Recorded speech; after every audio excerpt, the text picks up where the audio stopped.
Omar Abdullah, the Vice President of the National Conference there in Jammu and Kashmir, emerging as the big winner in the Kashmir Valley. One day, right after his election victory, he comes out to say that my priority first here is to restore statehood for Jammu and Kashmir. He outlines the key goals that his party has for the Union territory, saying that he will also fight for restoration of Article 370, but that will wait. The priority is now to restore statehood, no compromise with that. And in possibly the first, Omar Abdullah saying he wants to strengthen relationship with the centre. We're going to take you through all the details. Remember, following the disappointing performance in Lok Sabha that was held recently, where Omar Abdullah lost his Lok Sabha seat, we see here in the assembly elections, he's won both his assembly seats, including Ganderbal, Badgam. One man who's made a comeback and how is National Conference's Omar Abdullah. So, Omar, this moment clearly, I see a lot of halchal, I see a lot of celebrations at your residence this morning. And it's different from how possibly it was a few months ago after Lok Sabha elections. Do you think your test also begins right away? The challenges begin. The mandate that you've got is for a reason, for the promises that you made for people, especially on statehood. The challenge starts now. The election was perhaps the easy part. Now for 5 years we have to prove that we are worthy of the mandate that the people have given us. There are a lot of expectations. We also have the added challenge of giving a sense of belonging or a sense of ownership to parts of J&K that didn't vote for the coalition at all. The plains of Jammu almost completely sort of ignored or rejected the coalition. But they have to feel a part of this government. You can't ignore them for 5 years. I appreciate that's a good point. The government that comes in will have to make sure that through its actions rather than its words proves to the people of Jammu that this is not a government of the National Conference or the Congress or the Alliance or those who voted for us. It's the government. You ensure to the people of Jammu watching you, we may have voted for BJP, but your government will work for them also, not alienate them. This government is as much the government of the voters of the BJP as it is the government of the voters of the National Conference or the Congress. They do not deserve to be punished just because they didn't vote for us. And I would be the last person who would advocate something like that. What kind of relationship should we expect between Omar Abdullah National Conference and the centre, Prime Minister Modi, Lieutenant Governor? Many are asking if there will be a smooth coordination and there will be a sort of friendship between the two. Look, it takes two hands to clap. I can only tell you that I will make every effort to ensure that the incoming government, whoever may head it, whoever may make it up, will work for smooth relations both with the Lieutenant Governor and with the Union government. I'm not saying that the National Conference will suddenly discover some love for the BJP or vice versa.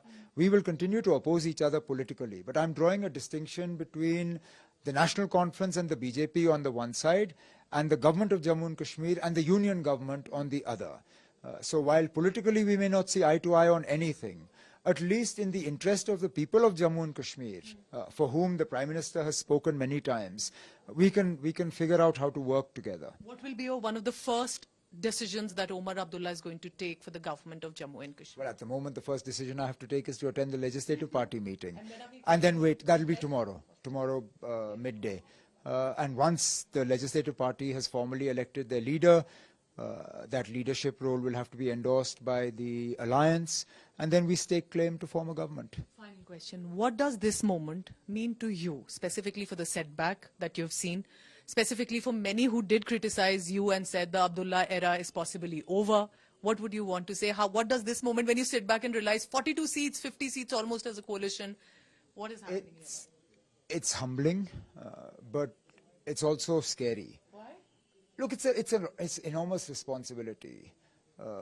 This is not sort of an elected government that's transitioning to another elected government. We've had no democracy in Jammu and Kashmir since 2018. Expectations are enormous. But we're also the first elected government in Jammu and Kashmir in a union territory. And therefore, navigating those sort of new relationships is also going to be a challenge. I headed a coalition here for 6 years as the most empowered state in Jammu, in the union. Today, this government that comes in will be a government in perhaps one of the most disempowered territories in the Union. So it's going to This be... government from the 90s of NC will be different from the NC of 2024, the conflict that we saw? It has to be different. That was a 2/3 majority government in an empowered Jammu and Kashmir. But this is also a conflict, Omar, that followed. There was a conflict, but this is a coalition. This is a coalition that, at least for the time being, is not responsible for security and law and order. That will happen once statehood is restored, and we are hopeful that statehood will be restored soon.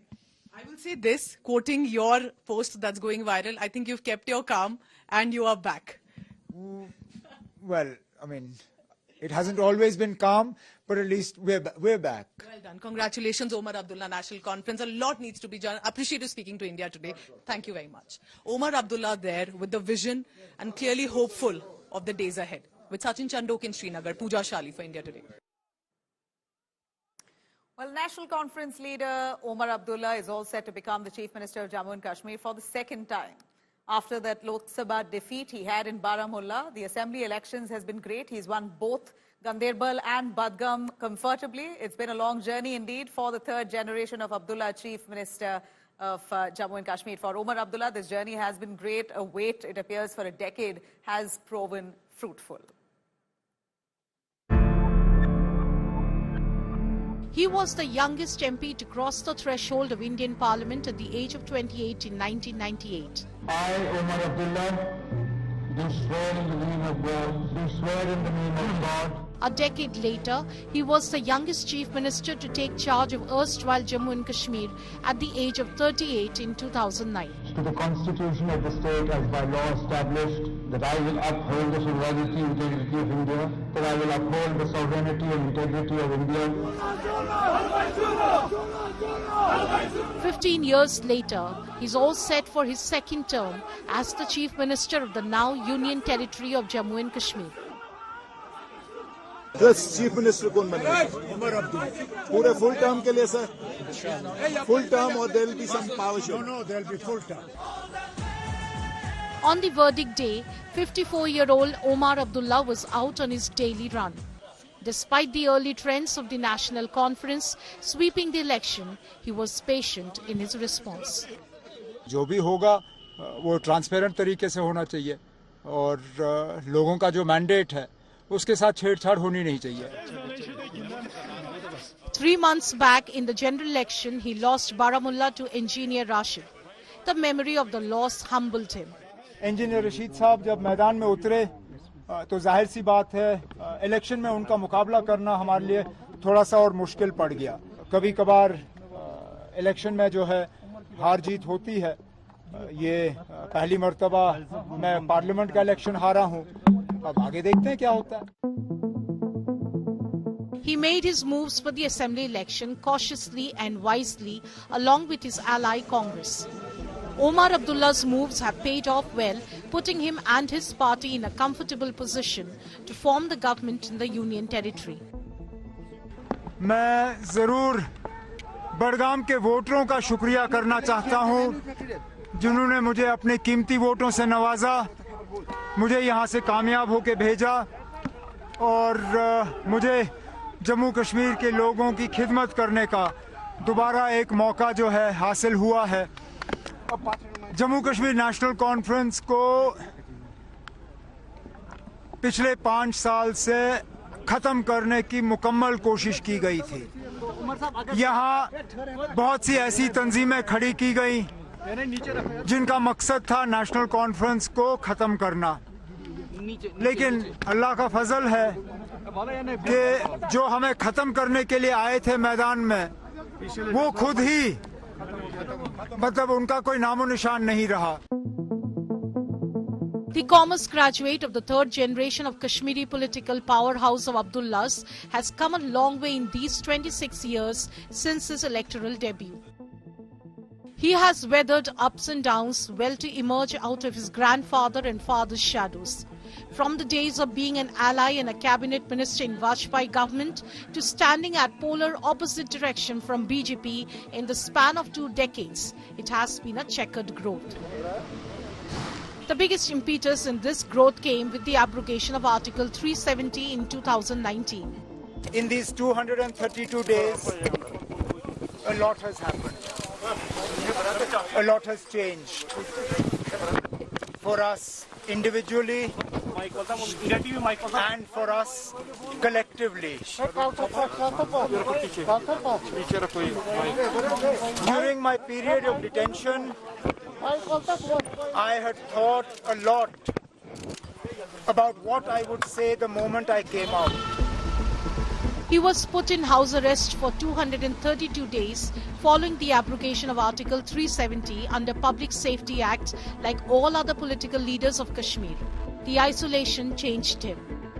Omar Abdullah then had announced that he would not contest a poll till statehood was restored for Kashmir. 5 years later, he changed his mind. 10 June, interview to PTI. No, I am not contesting the assembly elections. No, I'm not saying I will not fight a UT election. I'm absolutely clear on that. A lot of inputs from people I don't know who reached out randomly by email, by message, conversations with colleagues. I realized that perhaps the position I took was wrong in as much as it was perhaps hypocritical. So you've changed your mind. Well, obviously, otherwise I wouldn't be filing. How do I expect the people of Jammu and Kashmir to repose faith in an assembly that I'm not willing to repose faith in? In the past 5 years, the Abdullah scion has cemented his relation with the other political dynasty of Indian politics, the Gandhis. In the 2024 election season, the ties between the two families were used to bolster the alliance's fortune in the valley. Omar Abdullah is now all set to reap the dividends of his hard work with clear mandate from the people of Jammu and Kashmir.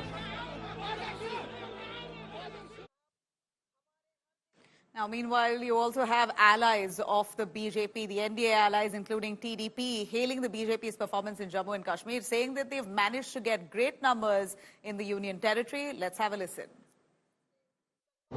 Even Jammu and Kashmir, BJP is the largest single party in vote percentage, but seats NCP the largest party. What I wanted to say to the people, and also I want to create awareness, whenever there is a stability in government, then there will be development. When there is a development, there will be more revenue.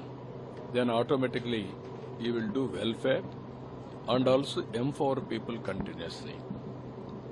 It is only through wealth creation all problems will be eliminated.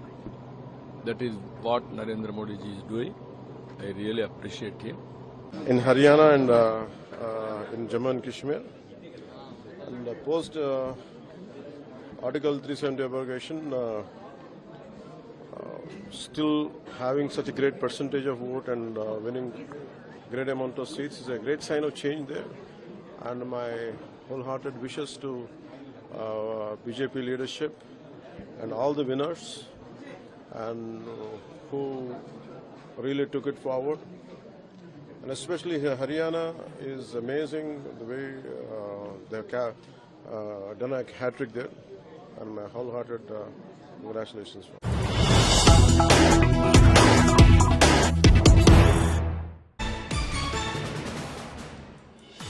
Right, let me cut across to big news here. The Congress delegation has now met with the Election Commission.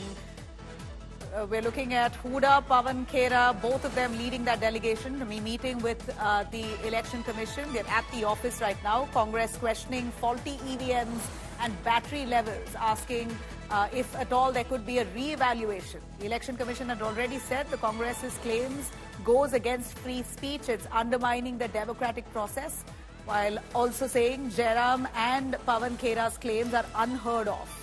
Now, you have the Congress's delegation who had asked for an appointment with the Election Commission chief. They've arrived at the office, and Pawan Khera and Huda both leading that delegation. Moshmi Singh joining us for more on that story. Moshmi, the Congress delegation has now just arrived at the Election Commission's office. They're now going to be presenting their grievances on their doubts that they have that the election counting process wasn't fit and to the mark. Give us more on what exactly the Congress is complaining now. Right, Nabila, a very high-powered delegation of Congress leaders, including the General Secretary Organization, K.C. Venugopal, Jairam Ramesh, the Media General Secretary, of course the Media Chairperson Pawan Khera, and the observers Ashok Gehlot and Ajay Makan, all of them have just gone inside the Election Commission now. The argument and the allegations that the Congress has hurled, and with the rebuttal coming from the Election Commission, it is very clear that the Congress party would have to give in some evidences as per the allegations that it has made, and the Election Commission would be reading into those allegations threadbare.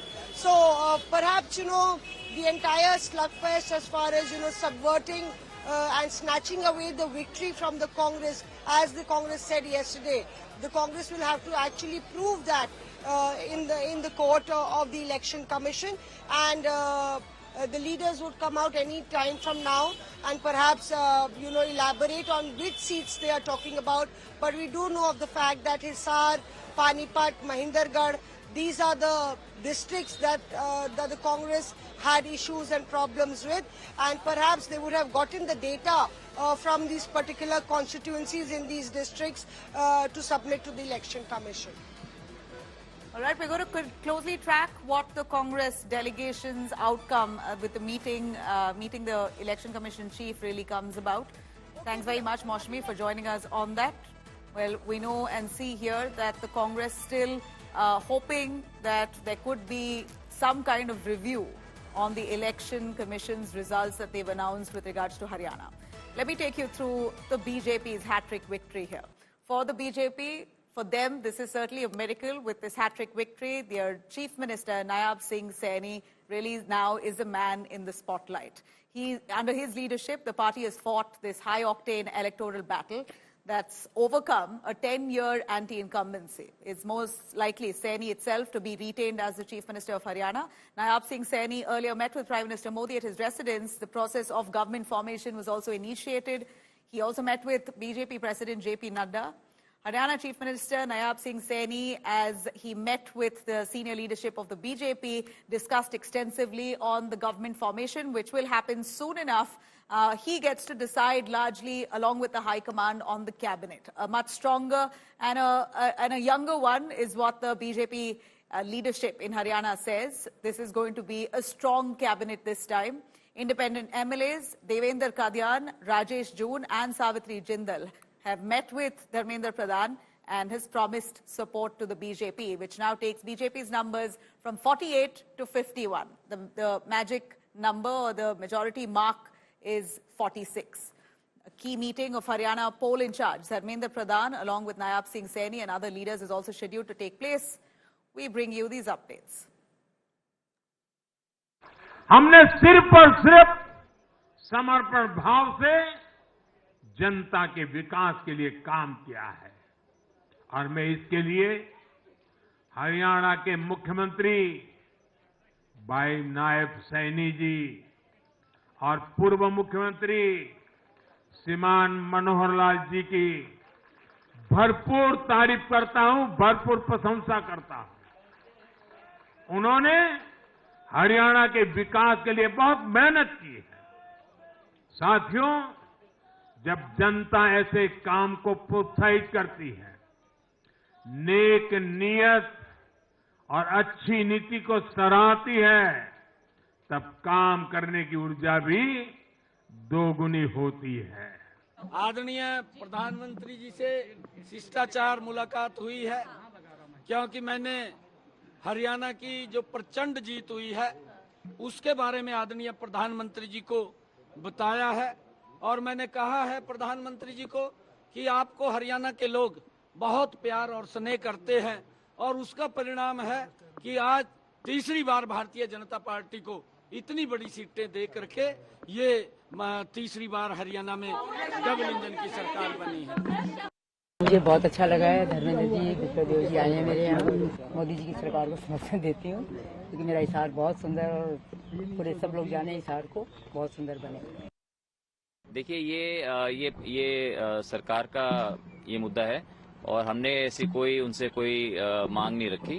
हमने जो है सिर्फ हमने जैसे जो कहा कि हम सिर्फ काम करना चाहते हैं और किसको मंत्री बनाना ये पार्टी का निर्णय होता है और जो भी पार्टी करना चाहे, जो भी माननीय मुख्यमंत्री जी करना चाहेंगे, ये उनका निर्णय होगा।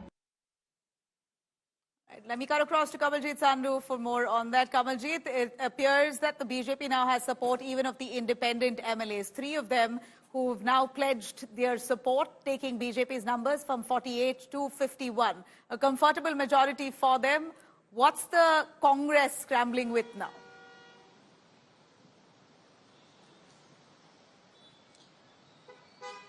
Well, Congress has its own infighting to blame. There may be caste equations which have gone against them, but definitely as far as Congress party is concerned. And this comes at a point of time where the introspection will be done even as Naib Singh Saini is preparing for his oath ceremony, which is likely to take place either on the 12th or before 15th. So that is between the Dussehra to any time after that. And thereafter, we do expect Prime Minister and the top BJP functionaries as well as former chief ministers to be here. But then there is obviously a thing about the grapes. This is where there is not just a blame game happening between the top leaders. It's also about how they have taken the complaint to the Election Commission. Now, it does seem that certain things have fallen in place for the BJP as far as their strategy is concerned, whether it was its outreach towards Kumari Shelja, who they said was actually something which had not gone on even well with the Dalit workers as well as the Karyakartas, where they said that, she had been called derogatory names. So there's a lot of introspection to be done by the Congress leaders amongst the top leaders, whether they were actually working together or working against each other. So then there can be obviously a blame game of sorts about how there was this anti-incumbency which could have been factored in by the Congress party, but they could not strike at the heart of the voters. This is where there seems to be a division even as vote. And there are obviously 15 such seats where the competition was less than 3,000 votes. Now that is very significant, whether it's the Aam Aadmi party or the independents who cut through the votes of the Congress party, who could not have strategized it better. So this is where it seems the strategy, whether it's of the centre or of Naib Singh Saini, and remember, even he has some introspection to do, because a lot of people said that Manohar Lal Khattar continues to be the super chief minister. So this time around, once he's sworn in, that would be a better opportunity. But meanwhile, it seems like even if there are one finger that Congress is pointing out towards BJP, there are 4 fingers pointing within the self to talk about how things have not fallen into place for them, and there was a lot of infighting. The other factors obviously going against them with not just amount of sheer bad luck, but also about the strategy which has not worked, the caste factors which have not worked, the Aam Aadmi Party alliance, the India alliance, which could have worked and have taken away votes from the Congress party. So a whole lot of things, but meanwhile it does seem things have gone out of their hand and into the hands of BJP, which is in a very comfortable position for the next 5 years. Kamaljeet, thanks very much for joining us with that. Clearly, Naib Singh Saini now emerging as the face behind the BJP's historic win in Haryana. Just 5 months before Haryana Assembly polls, the BJP in March itself had replaced the Chief Minister Manohar Lal Khattar at that point with Naib Singh Saini, a move that may have been criticized then, but seems like the party is really earning the benefits and the fruits of it now. In fact, the party is now deciding very closely to have Naib Singh Saini continue as the Chief Minister of Haryana. He's managed to solidify his place as the face of the BJP in Haryana. Securing the party's 3rd victory in the state is not an easy task. Here's a quick report.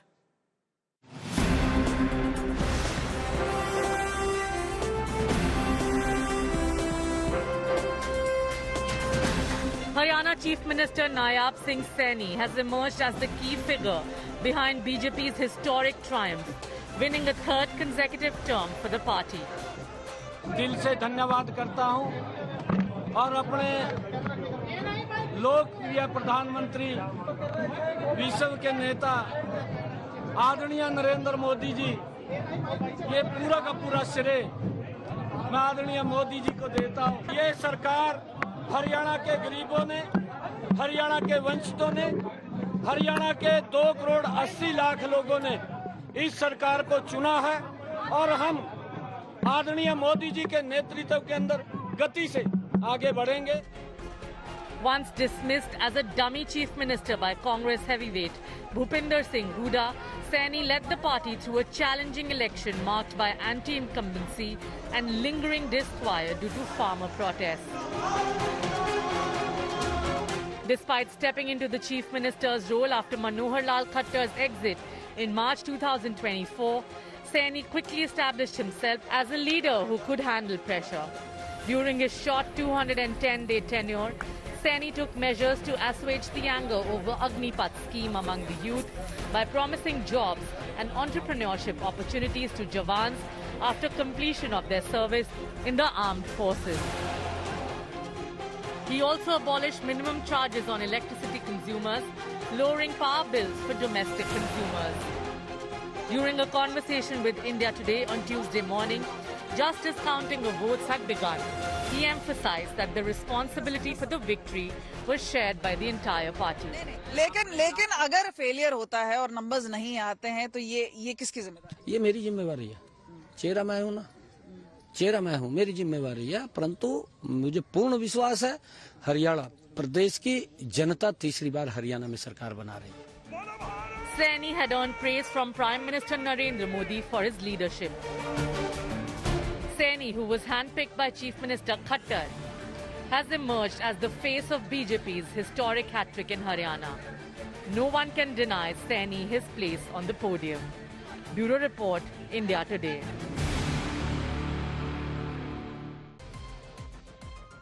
Some tragic and shocking news that came in early today. 2 soldiers belonging to the 161 unit of the Territorial Army in Jammu and Kashmir were kidnapped from the forest area of Anantnag while they were on an anti-terror mission. An Indian Army soldier, Hilal Ahmed Bhatt, was found dead with bullet injuries and knife cuts all over his body. The soldiers were abducted while they were on a joint anti-terror operation that was launched on the 8th of October by the Army and Jammu and Kashmir Police. One of them has managed to escape, even after suffering 2 bullet injuries. We believe he's managed to escape, but search operation and a mission is now launched to find the missing soldier. They've, of course, the Army and the Jammu and Kashmir Police right now are all set to track those terrorists involved in this incident and also to try and find that missing soldier and bring him back to safety. घर से ये निकला है duty के लिए, छुट्टी पर था। तो 8 तारीख को ये लापता हुआ, आज 9 तारीख को इसकी लाश कहीं से बरामद हुआ। हमें बहुत दुख है। जब हमने सुना, हम गवर्नमेंट से अपील करते हैं, इसके 2 बच्चे हैं, इसकी बीवी है, छोटी परिवार है इसका बच्चे। गवर्नमेंट से अपील करते हैं इसके परिवार का खास ख्याल रखा जाए और इसको इंसाफ मिलने चाहिए। बीजेपी वाले कहते थे कि सब कुछ खत्म हो गया है, सब कुछ साफ है, लेकिन हम कह रहे थे कि नहीं, जम्मू के अंदर तो अब मिलिटेंसी बढ़ गई। अब ये जो आप सुना रहे हैं अनफॉर्चुनेट है, नहीं होना चाहिए। लेकिन मैं ये समझता हूँ कि हर एक आदमी को, हर एक सोसाइटी के फर्द को इस मामले में रोल अदा करना है। I'm going to cut straight to the Congress delegation, including Pawan Khera and Hooda, who met with the Election Commission. Let's listen in. जिससे दूध का दूध और पानी का पानी हो सके। हुडा जी बोलेंगे। देखिए, आप भी थे, पूरा देश इस बात में आज संदेह है और ये जो नतीजा है हरियाणा का आश्चर्यचकित करने वाला है, क्योंकि हर आदमी समझता था कि हरियाणा में कांग्रेस सरकार बनाने जा रही है। चाहे आप मीडिया के आदमी हो, चाहे आपके एक्सपर्ट हो, चाहे आईबी हो, चाहे कोई भी एजेंसी हो, सबकी ये रिपोर्ट सर्वे सारे सर्वे ये आए थे, लेकिन ये हुआ। पोस्टल बैलेट की गिनती शुरू होती है तो हर जगह कांग्रेस लीड करती है, ईवीएम की शुरू होती है तो कांग्रेस लीड करती है। डाउट क्रिएट किए हुए हैं बहुत सारी, जैसे अध्यक्ष ने बताई कंप्लेंट है 30 के करीब है, बहुत सारी तो रिटर्न कंप्लेंट आ गई है और वर्बली बहुत आए हैं सबके। हमारे पास टेलीफोन आया जब काउंटिंग हो रही थी, कई जगह काउंटिंग डिले की गई है, कई जगह ये कहा गया बार पोस्टल बैलेट पहले गिनती कीजिए, लेकिन कई जगह नहीं की गई, बाद में की गई। ऐसे कई कंप्लेंट हमें दी है और इलेक्शन कमीशन ने अश्योर किया वो सारे कंप्लेंट देख रहे हैं। और बूटा साहब, ये तो इसी से शिकायत आप लोगों की हुई है, लेकिन अगर आप लोगों की जो शिकायत है उसको अगर खत्म नहीं किया गया तो आगे क्या रुख रहेगा कांग्रेस पार्टी का? क्योंकि छत्तीसगढ़ भी आप इसी तरह से कह रहे हैं। शिकायत की है इलेक्शन कमीशन का रेस्पॉन्स, उसके बाद बताएंगे आप। शैलजा जी क्यों नहीं आई है?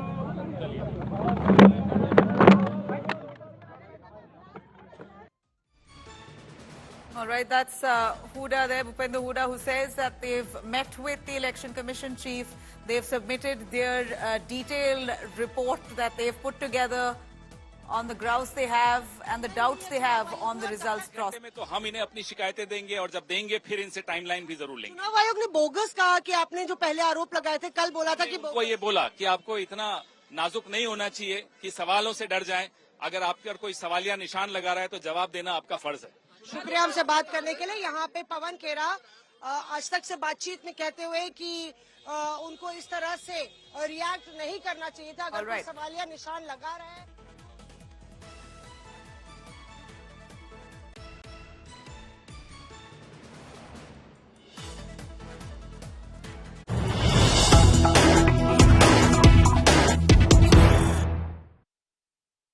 We have some big news coming in on Delhi Chief Minister Atishi, who's been locked out of her residence, the Chief Minister's residence, which Arvind Kejriwal vacated recently. Atishi now is not being allowed into the CM's residence. The PWD has sealed the Delhi Chief Minister's home. Atishi's belongings have been taken out of the Chief Minister's residence. PWD claims Arvind Kejriwal, while vacating that residence, did not hand over the keys and the formalities were not completed. He was supposed to be handing over all these formalities, the details, the keys to the PWD department. That did not happen, and therefore the PWD decides to now lock up the CM's residence. Atishi's belongings has been moved out. Those are the images we are bringing for you. The BJP, the opposition in the state, has responded to this. Let's listen in. Arvind Kejriwal, आखिर आपके पाप का घड़ा भर ही गया। आपका भ्रष्टाचारी शीश महल आखिरकार सील हो ही गया और आपने जिस तरह से सरकारी नियमों का उल्लंघन करके उस विभाग में, उस भवन में आतिशी मार्लेना को घुसाने की कोशिश की है, वो असंवैधानिक था। और खुद आतिशी मार्लेना को सोचना चाहिए कि खुद उनके पास मथुरा रोड पे एक बंगला अलॉट है तो दूसरा बंगला कैसे ले सकते हैं। उस शीश महल में आपके भ्रष्टाचार के कई राज दफन हैं जो आप जनता को दिखाना नहीं चाहते। उस शीश महल के अंदर अवैध रूप से पेड़ काटे गए, उस शीश महल में अवैध रूप से कंस्ट्रक्शन की गई, उस शीश महल में दिल्ली की जनता की गाड़ी कमाई का पैसा लगाया गया जिसे लूट कर आपने बनाया है। All right, we're looking at the PWD claiming that Arvind Kejriwal didn't complete the proper process of transferring the keys first to them, and therefore they've decided now to lock those doors. PWD department literally moves out Chief Minister Atishi's belongings out of that flagship home. Let me cut across to Preeti Chaudhary, who joins us for more on that. Preeti, this is hugely embarrassing for the Aam Aadmi Party. The Chief Minister Atishi, whose belongings has been moved out of the Chief Minister's residence. Kejriwal lived there for 9 years as the CM and he vacated it. Atishi was to take over. She did, but it seems like the PWD has now decided that this is no more her home because they've flouted protocols. Well, you know, it's a political tussle as of now because technically that is, and for all practical purposes, Nabila, that is the Chief Minister's residence.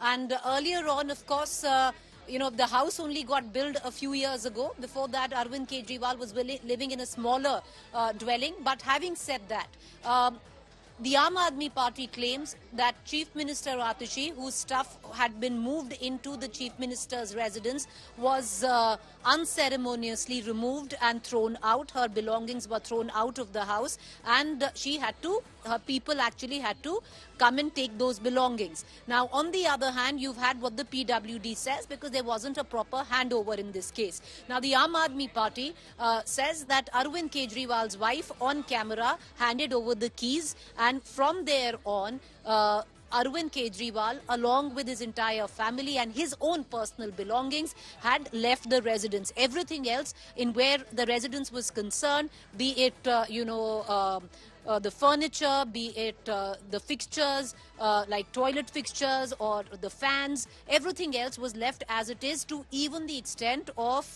there was a lot made out of curtains where the Aam Aadmi Party was concerned, especially when, talks of spending insane amounts of money on refurbishing this Chief Minister's house. Aam Aadmi Party says we've left it untouched because this is not, the belongings of Arvind Kejriwal or the house of Arvind Kejriwal. Kejriwal.